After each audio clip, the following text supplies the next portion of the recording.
On a travaillé autour du développement immédiat du projet. C'est-à-dire qu'en fait, on a pensé à des éléments préfabriqués qui arriveraient immédiatement. C'est-à-dire qu'on ne fait pas attendre les habitants, ça fait déjà trop longtemps qu'ils attendent. Donc on arrive immédiatement et ces programmes, en fait, alors il y a celui-ci qui est en L là sur la maquette. C'est un programme en fait mixte avec des ateliers d'artisans. Et on a au rez-de-chaussée des petits commerces en fait, de toute petite taille où les artisans peuvent exposer, etc. On va avoir des logements en haut. Ensuite, en bas, on aura plusieurs nappes de parking avec des commerces et des bureaux. Et en fait, ce programme-là, il arrive beaucoup plus tard. Il arrive en même temps que le tramway en fait, dans le phasage. Et le but, c'est de compléter l'offre commerciale de la place, puisque le centre Anatole France est détruit et déplacé. Donc, du coup, on le réimplante ici. Et en fait, ce qui est devant, ça, ce sont des ombrières pour le marché. Comment travailler autour de ce territoire-là pour que ce ne soit pas seulement un programme qui vient comme ça être implanté sur le site, et qui ait une approche beaucoup plus locale, et ce qu'on a appelé nous dans le projet micropolitaine. En fait, effectivement, on est resté sur la structure de la tour telle qu'elle est aujourd'hui. Dans sa réhabilitation, on a travaillé sur une double peau intérieure au niveau pour l'isolation thermique, acoustique, etc. Mais on a essayé de rajouter un événement, quelque chose d'assez fort pour donner cet effet de phare, de repère sur le territoire.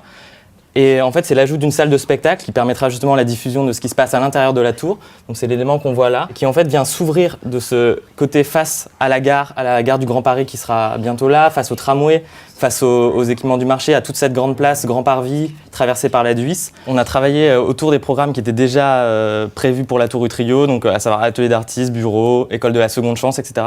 Et il y avait aussi l'idée d'un restaurant gastronomique et panoramique en fait sur le toit de la tour. Mais nous, ce qu'on propose, c'est plutôt que d'avoir un restaurant gastronomique comme ça, c'est de travailler sur de l'insertion d'emploi en fait au niveau du restaurant gastro, où on vient avoir justement des cuisiniers, des serveurs qui sont en fait issus du territoire de Clichy-Montfermeil, qui sont en insertion sociale.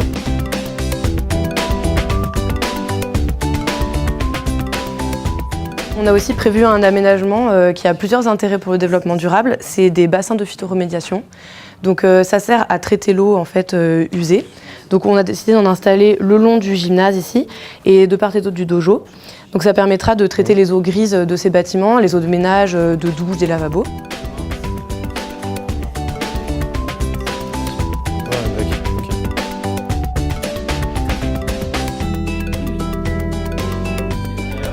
D'avoir toute une partie centrale où qui va condenser en fait les programmes dans chacune des deux tours en fait.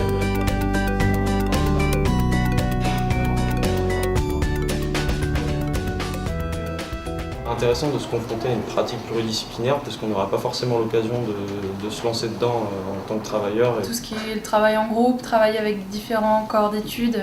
C'est vrai que dans nos écoles, on a plus l'habitude de travailler soit qu'entre architectes, soit qu'entre urbains, soit qu'entre ingés. Et on n'a pas les mêmes termes. Voilà, enfin, on ne s'attendait pas à une question sur la mosquée. On n'avait pas forcément prévu. Mais mosquée, il y a toujours dans le projet, mais c'est vrai qu'on n'avait pas axé sur la mosquée particulièrement.